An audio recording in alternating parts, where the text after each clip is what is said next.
Welcome to my 3x3 tutorial on how to solve using the Varasano method, also known as the Ortega method. This is a corners first method on a 3x3 that I actually find quite fun. While it's not a very good speed solving method, I do think that it's a lot of fun and it has some potential for teaching new cubers how to solve it, and also it's just a fun method to know, especially if you already know ZZ, Petrus, CFOP, and Rue. That being said, I do expect you know how to solve a 2x2 using the same method, but it's also known as Ortega. Ortega is probably what it's more popularly known as. For those of you who do not know, the way that it's solved is you create one face, and then you end up creating the other face, and then you solve it from that point. What I'm going to do is I'm going to go ahead and show you guys exactly what I do. This is a pretty easy hand scramble. Sorry about that. So my yellow face is completely done. Flip it over. I need to do my white face. So I have a bar here and I have a bar here. So I'm going to put them in the back and do an algorithm.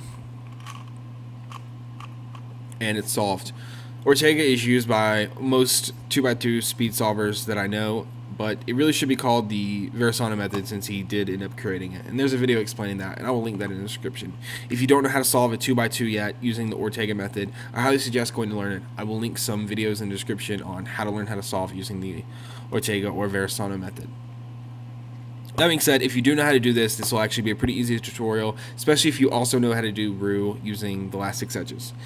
If not, I'm going to go over last 6 edges in a little more detail because I feel like there isn't really a very good video explaining that.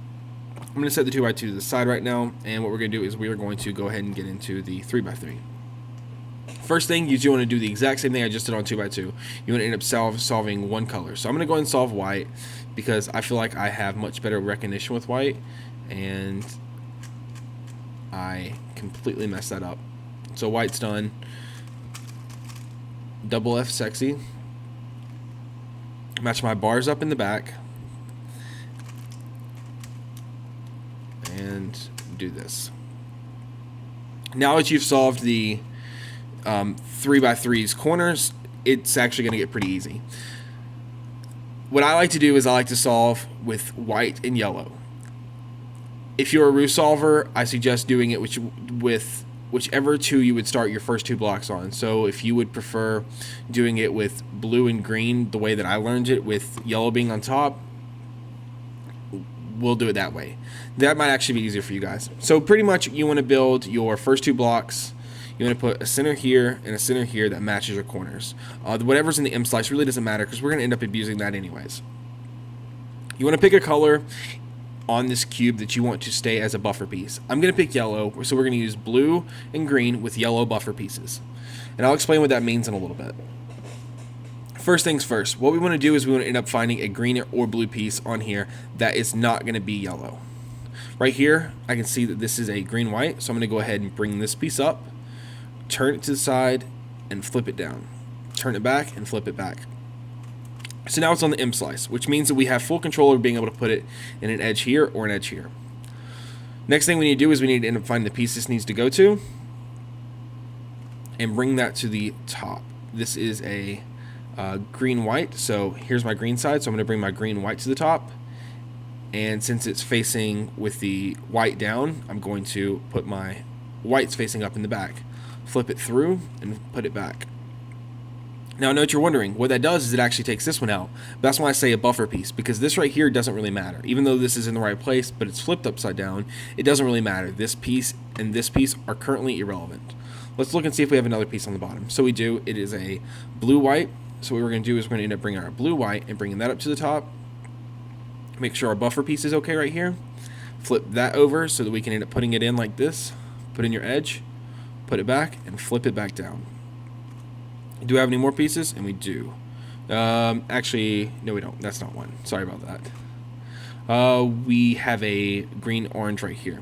So we're going to find our green. We're going to put that down, bring up our green-orange. Put it like this. Make sure our buffer piece is in the back. And bring it back down. I think you guys should be able to get the idea. If you guys need more help with this, feel free to PM me. I can try and talk to you guys a little more about this. But I feel like this is a fairly easy idea. So what we do is whenever we get to a point to where we need to start taking things out, assume that this isn't actually a piece we need, but we need to get this one out. Bring it in, take it out, and put it back down. Green, red, bring up our green, red, insert it. Blue, red, hide it on the bottom, put it back, put it back. Now we only have one more piece. As you can see, my entire first block is built, and these two corners are correct. My entire first block, with the exception of this one piece, is built, and these two corners are correct. And insert it back. Now, if you know how to do last 6 edges, go ahead and finish it from this point. And that's pretty much it. If you don't know how to do last 6 edges, I'm going to show you real quick. The way to do last 6 edges is pretty easy. Look at what your corners are. My corners are white on top, actually yellow on top, and white on the bottom. That pretty much, what that means is that white and yellow are good colors. Those are what we'll consider good. Everything else, such as green, red, blue, and orange, are bad. Now what you want is a bad arrow. What does a bad arrow look like? This is exactly what a bad arrow looks like. An arrow of bad pieces. So you only have 3 bad pieces on top. 1, 2, 3. And what you want to do is you want to make it like a U-perm. You want to make them in a U-perm formation. Then what you'll be able to do is you'll be able to look and see, is there a good piece in this spot? If there's a good piece in this spot, you go, but there isn't. There isn't a good piece. So what we have to do is we have to put our U-perm in the bag. Put our arrow facing away from us, because there's a good piece back there.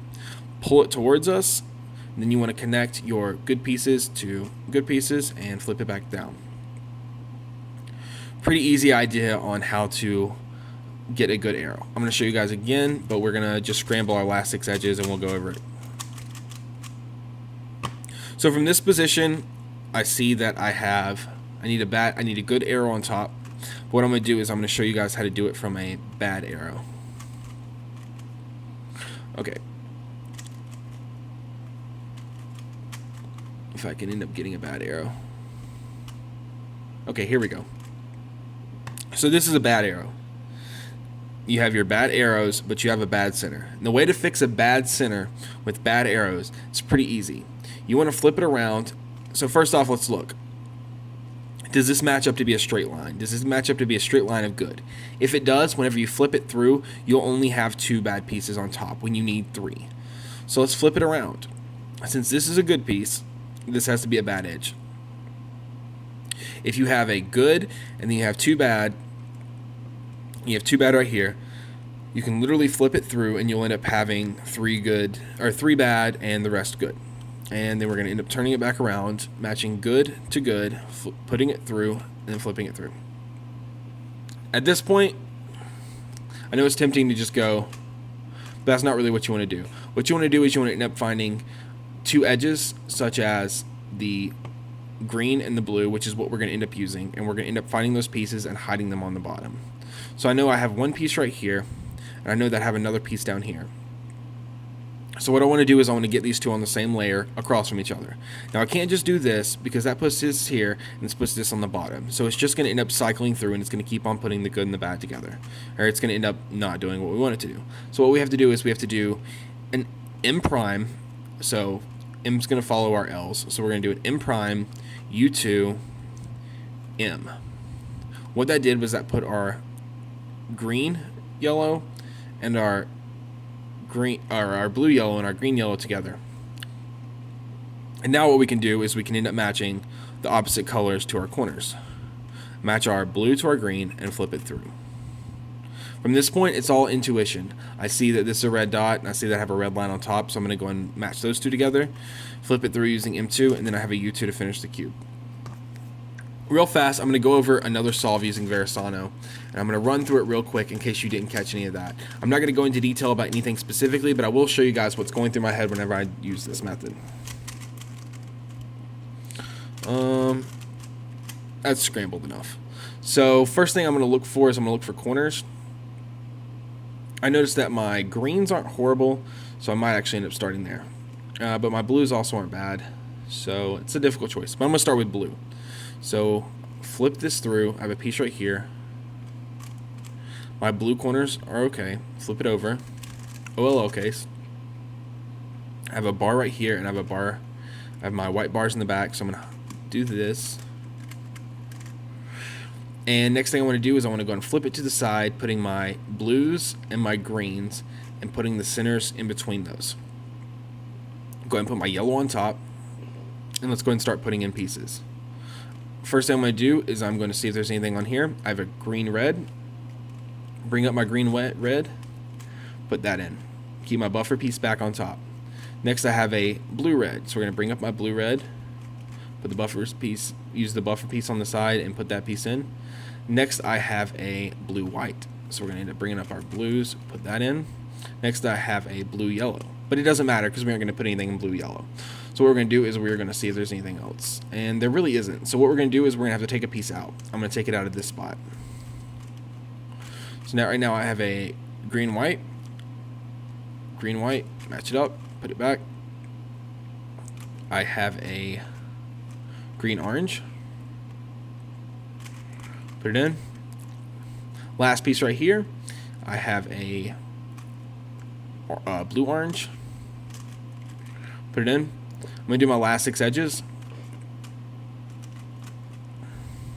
I see that my green's in the back right here and my blue's right here.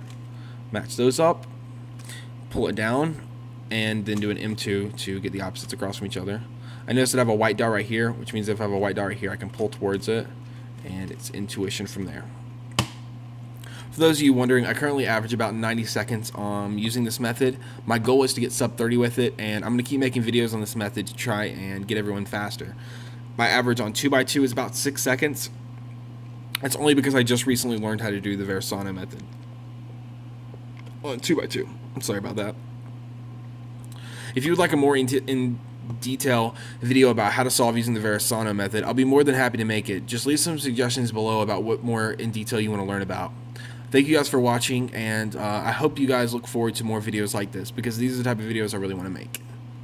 I will see you guys in the next video. For those of you wondering, this is not actually a Gans 2x2, this is a Cavs 2x2.